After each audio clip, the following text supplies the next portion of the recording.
అందరికీ నమస్కారం. శ్రావణ మాసంలో వచ్చే వరలక్ష్మి వ్రతానికి కలశం పెట్టుకుంటారు కదండీ! మొదటిసారిగా చేసుకునే వాళ్ళకి కలశం ఎలా పెట్టుకోవాలి?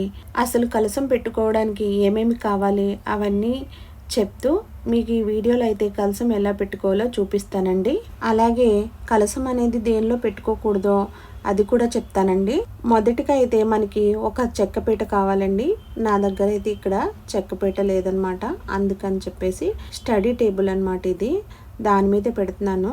నియమం ఏంటంటే చెక్కపీట మీద పెట్టుకుంటే మంచిదన్నమాట. చెక్కపీటని శుభ్రంగా కడుక్కొని దానికి పసుపు రాసుకుని దాని మీద బియ్యం పిండితో ముగ్గు వేసుకోవాలి. తర్వాత కొత్త బ్లౌజ్ పీస్ ఉంటుంది కదండి, దాన్ని ముగ్గు వేసిన పీట మీద పరుచుకుని దాని మీద బియ్యం అయితే వేసుకోవాలి. తర్వాత మన శక్తి కొలది మట్టితో కానీ ఇత్తడితో కానీ రాగితో కానీ వెండితో కానీ చేసిన చెంబును మాత్రమే ఉపయోగించాలండి. ఇక్కడ చెప్తున్నాను, చాలామంది జర్మన్ సిల్వర్ అని అవి ఇవి వాడుతూ ఉంటారు.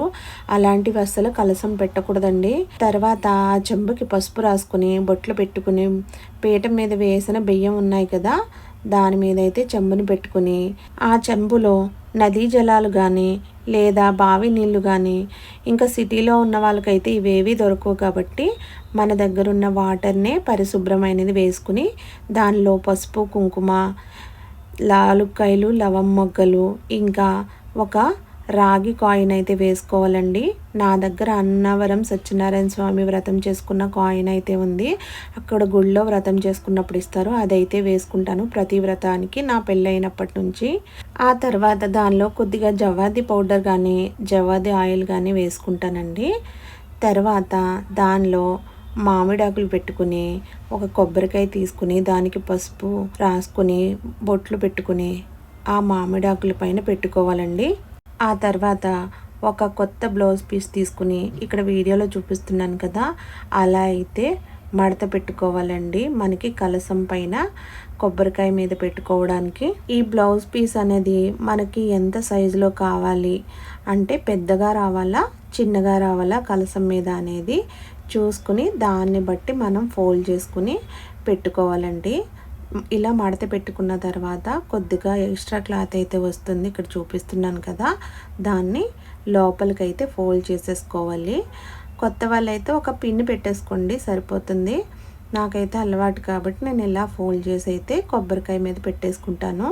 ఇలా ఫోల్డ్ చేసిన తర్వాత దానికి మనం గంధము కుంకుమ బొట్టు పెట్టుకోవాలండి. ఈ కలశం పెట్టుకున్నప్పుడు మనకి 2 బ్లౌజ్ పీసులు అయితే కొత్తవి అవసరం అవుతాయండి. కొత్త వాళ్ళు ఇది గమనించగలరు. ఒకటి పీఠం మీద వేసుకోవడానికి, ఇంకొకటి కలశం మీద కొబ్బరికాయకి పెట్టుకోవడానికి. తర్వాత కొత్త గాజులు అయితే తీసుకొని నేను ఇక్కడ వీడియోలో చూపిస్తున్నాను కదండి, అలా అయితే మనం గాజులు అయితే కలశం మీద పెట్టుకోవాలండి. తర్వాత మనకి వీలైనంత వరకు పువ్వులతో అలంకరించుకోవచ్చు. చాలామంది వరలక్ష్మి వ్రతానికి రూపు పెట్టుకుంటారు కదండి, ఆ రూపును కూడా ఇక్కడే దారంతో కట్టుకుని వేసుకుంటారు.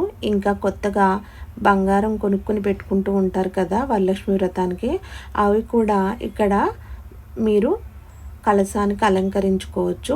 లేదా అమ్మవారి పటం పెట్టుకుంటారు కదా లక్ష్మీదేవి అమ్మవారిది, ఆ పటానికి కూడా అలంకరించుకోవచ్చు. వారి వారి ఇష్టాన్ని బట్టి మీకు నచ్చినట్టు అలంకరించుకోండి. నేను ఇక్కడైతే ఒక విషయాన్ని చెప్పాలనుకుంటున్నానండి. చాలామంది పూజలు చేసినప్పుడు పువ్వులను చింపి వేస్తూ ఉంటారు, అది చాలా పాపం అండి. ఇదే విషయాన్ని చాగంటి కోటేశ్వరరావు గారు కూడా ఒక ప్రవచనంలో తెలిపారండి. నేను ఇక్కడ వేసాను కదా గులాబీ పువ్వులండి, 2 రోజులు అయిన తర్వాత రేఖలైతే ఇలా ఊడిపోతే అవే వేసాను అనమాట. నేనైతే రేఖలమే తీయలేదండి. తర్వాత దారానికి పసుపు రాసి దానికి పసుపు కొమ్ము కట్టి ఈ చెంబుకైతే కట్టుకోవాలండి. నేను ఇక్కడ ఇత్తడి కలశాన్ని రాగి కలశాన్ని ఇంకా వెండి కలశాన్ని చూపిస్తున్నాను. ఇంకా మట్టి పాత్రలో కూడా కలశం పెట్టుకోవచ్చండి. ఇక్కడ నాకున్న జ్ఞానంతో కలశం ఎలా పెట్టుకోవాలో చూపించానండి. ఏదైనా తప్పు ఉంటే పెద్దలు దయచేసి మన్నించగలరు.